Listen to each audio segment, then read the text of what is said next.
Here's what Steph was doing before April started. He was making 40.9% of his three-point shots, okay?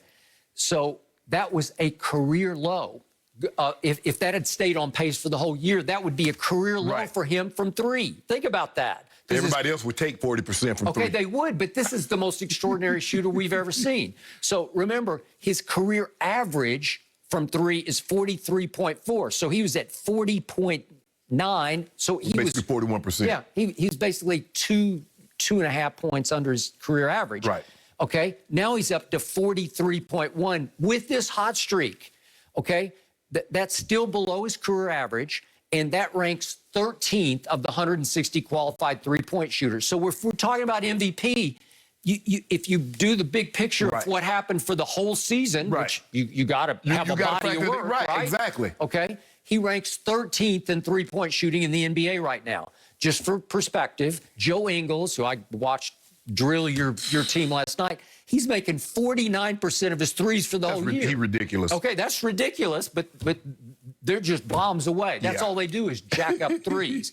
Okay, Marcus Morris of the Clippers, who lead as a team, they're shooting 42.1%, so they're only 1 point off Steph's overall for the year as a team, just to keep that in perspective. He's second at 48.1, and then Joe Harris, who we know can really shoot the three, is third in the league at 47.7. I'm just trying to give you perspective. Right. Steph's down at 13th in three-point shooting, and that's with the hot streak. Right. Skip, I'm not looking at it from that perspective, because I look at it like this, Skip.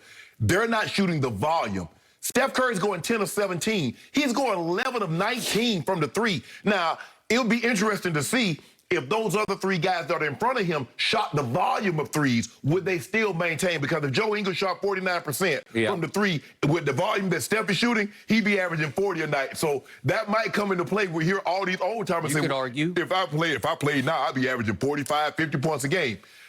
Skip, like you said, the season did start in December. It did. It did. I mean, did they play games in January, February, March? So we're just going to take, basically, we're going to take a 10-game stretch and say he's going to be the MVP and just disregard everything that he done up until that point. Okay. And we're just going to wipe away what Joel Embiid, wipe away what Nikola Jokic has done. No.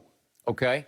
So just for perspective, I don't want to rain on everybody's parade, but I want to remind everyone, and you can take this or leave it, but these are facts. I'm not exaggerating or making any of these up. I'm going to give you quickly 8 performances by Steph Curry before the month of April started from the three-point line. And if you want the dates, I'll give you the dates, but it'll get in the way. So I'm just going to read you. These are 8 games of three-point shooting for Steph. 1 for 11, 1 for 10, 1 for 8, 1 for 6, 2 for 11, 2 for 10, 2 for 10, 2 for 9. Those are 8 games that he played before April started. Right. Are those good? No, they're not. They're pretty terrible, which is why he was on pace to be a career low 40-odd% thrip-point shooter this year. And all of a sudden, everybody's gone completely over the edge into there's the MVP. Right. Okay? If it's a synonym for there's the greatest shooter we've ever seen, I give you that. I give you that, no question. Right? Yeah, that's not even debatable. Okay, but it doesn't work for MVP. Correct. Because the team is 500. Right. Well, why should, and again, the team's not very good, but it's not awful either. Right. Because to me, you look at what he has around him. Draymond's still there, right? Right. And Kevon Looney has won a couple of rings in his time. And who else is there? What's his name? Those really the only guys that are there that was, a part of the big. Yeah, Andrew Wiggins. Yeah, he's pretty good. He comes and goes. Yeah. Okay. But I just know for me is that, and I get it. Like I said, like you said, the prisoner of the moment. You see what he's doing, and you're in awe. But you got to remember now, there are stretches of games in March, in February, in January that he wasn't performing like this. And I mean, think about what he's doing. He's doing this, Skip, and there are only 2 games above 500. Okay. All right. As late as March 11th, I'm going to note this, just for the record, at Clippers, he lost 130 to 104. He scored 14 points in 27 minutes and went 1 for 8 from 3. Is that the MVP? No, you wouldn't say then. The Clippers have dominated Steph this year in 3 games, although Steph was on the floor when they pulled off a 20-point comeback. They were down 20 late in the third quarter at Golden State and came all the way back on January the 8th to embarrass the Clippers. Right. That's why they needed Rondo, Right. to me. But even in that game, Steph scored only 5 in the fourth quarter and was no real big factor. But against the Clippers so far this year, he's averaged 22, 3 rebounds and 6 assists. He shot 39% from 3. Okay. So again, if he could, let's just do this. If Steph could shoot them into the 6th spot, if he Right. could just stay on this tear, which Right. is almost impossible. Right. And they rose up and replaced the Trailblazers in the 6th spot, and they played the Clippers in the first round. And he could turn it around against the Clippers and just shoot them off the floor the way Denver did in the last 3 games last year.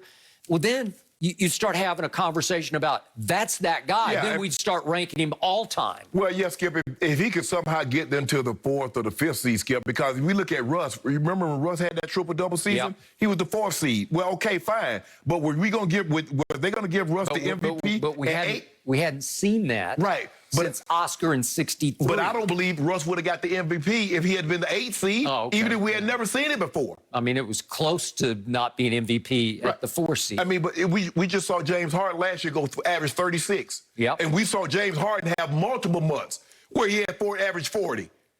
Or at least one month, and James Harden was getting 40, 50-point triple-doubles. So I don't want to get caught up in the like, okay, yeah, Steph is the greatest shooter that we've ever laid eyes on. Yep. He's having an unbelievable April. And this is the best April. Yeah. Yep. Somebody's always had the best November, the best December, the best. Right. Somebody's always had the best month, Skip. Yep. But we've never seen anybody shoot the ball like this from distance over this length of time. Okay. But that's not envy just because you're doing. Skip, I don't like to say because he's doing something nobody else has ever done, that's the MVP. I like to look at it in its totality. You have to. In 2 games over 500, in the 9th spot, is not MVP to me. Well, they're 500, aren't they? I mean, what they're even 500. Yeah, 500. My bad. My bad. Yeah. No. They're 20. Okay. I was reading Skip. They're 28 and 22 in games which he's played. They're 500. Okay.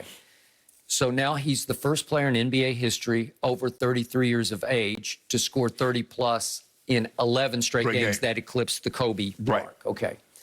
The one thing that impresses me the most about Steph right now at 33 is he has changed his physique. Do you remember the skinny little kid out of Davidson? Who for the first 3 or 4 years remained the skinny little kid out of Davidson. The basketball weighed half as much as he did. Hey, it did. Now he looks good to me. He's stouter. He has put on weight room muscle. If you look at him, he's got a man body now, and it helps him take the beating and the grind of it because he does take punishment. Oh, yeah, of course. Skip, the most impressive thing to me that Steph Curry does is that his condition. To be able to run as much as he does, Skip, he's not conserving energy, but to run as much as he does and to shoot the ball with the accuracy. We all know we've been tired. I've been tired on the football field. It's hard to get in and out of those routes. Remember the old cliche from Lombardi? Fatigue makes cowards of us all. Skip, and he's running the exact same in the fourth quarter as he is in the first quarter or the first half. And to get that shot off, and I knew once George Hill got on him, I said, he about to dance on you, bro. Yeah. But I don't know why. George was fresh. You know? Skip, I don't know why they didn't do what the Warriors was doing to Joel Embiid.